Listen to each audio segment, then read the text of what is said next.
Percayalah, kalau kita baik, sholat kita tidak kita tinggalkan secara sengaja, kita mau memahami Al-Quran pelan-pelan.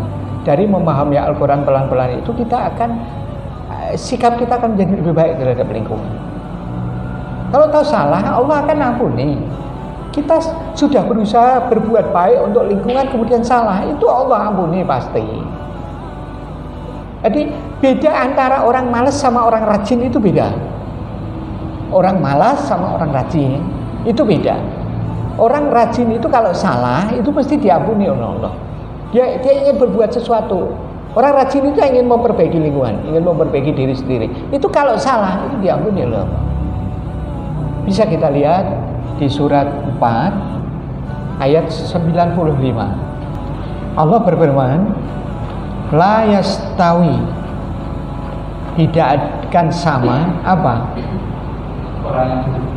Ya, al-qaiduna, ya betul. Orang-orang yang malas saja duduk-duduk dengan orang yang berjihad di jalan Allah, dia mau berusaha meningkatkan kualitas dirinya dengan hartanya dia, dengan upayanya dia, Allah akan bantu.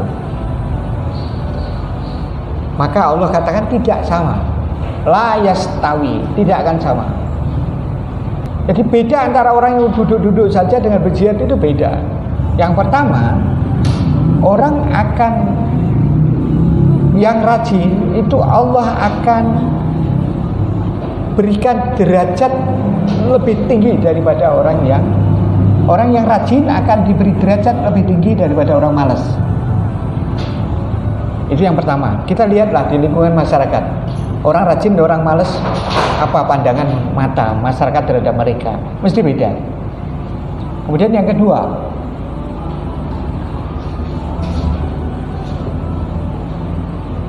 kullan wa'adahullahul husna. Masing-masing orang, baik yang rajin maupun yang rajin maupun yang malas, itu Allah berikan pahala, Allah berikan gaji. Tapi orang yang mau berjuang, Allah akan lebih lipatkan gajinya yang lebih tinggi. Orang kalau kerja itu sesuai dengan kualitas kerjanya, sesuai dengan kepribadiannya, itu pasti akan punya gaji yang berbeda-beda. Tapi seberapapun orang berbeda gaji, karena memang sesuai dengan kualitas diri orang itu kan tetap mendapatkan. Bedakan dengan orang malas. Orang malas itu akan mendapatkan gaji dari sisa-sisa nasi tetangga aja. Nggak mungkin orang malas mati, itu nggak mungkin. Tetangganya mesti kasihan, walaupun satu hari dikasih satu nasi bungkus. Ini penting buat kita. Jangan sampai manusia malas sehingga hidupnya kayak ayam gitu. Makan hanya dari apa yang sederhana itu. Karena dia tidak pernah berkualitas sama sekali.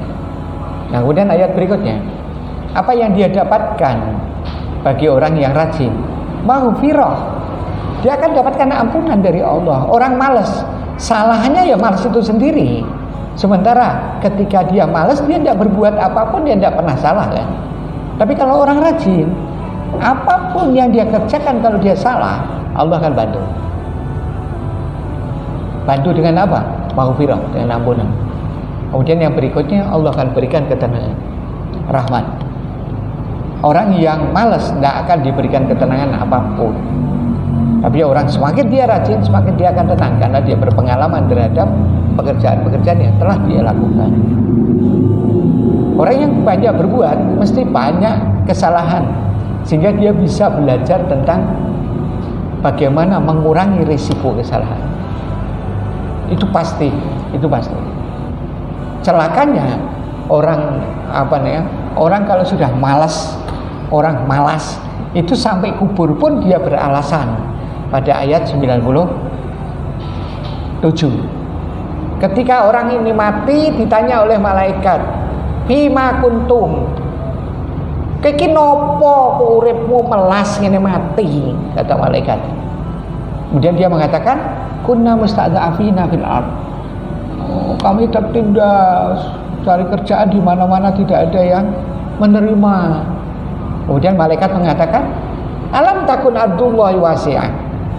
Bumi Allah itu kan luas, tidak hanya di kotamu saja. Kenapa tidak keluar kota? Kemudian malaikat mengatakan apa? Fatu haji rupiah. Kenapa tidak ke sana? Kenapa? Kenapa berkutat di tempatmu aja?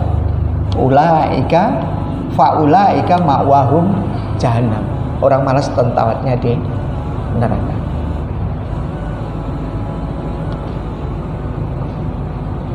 Jadi mari kita bedakan betul orang yang mau belajar Al-Quran, rajin mempelajari Al-Quran dengan banyak kesalahan, dengan orang yang tidak mau sama sekali mempelajari isi Al-Quran. Kita tidak berbicara tentang orang non-muslim yang tidak belajar Al-Quran. Tidak usah dipikir. Jelas saja mereka akan beda cara berpikirnya dengan kita yang belajar Al-Quran. Yang jadi masalah adalah bagi kita, mampukah kita untuk mengajak orang-orang non-muslim ke dalam Islam? Dengan cara apa? Memberikan contoh bahwa orang muslim itu baik. Ketika orang muslim itu menjadi orang-orang yang tidak baik, maka non-muslim tidak akan mau masuk Islam. Berapa banyak orang masuk Islam bukan karena kepandaian Rasulullah, tapi karena sopan santunnya Rasulullah terhadap orang-orang itu.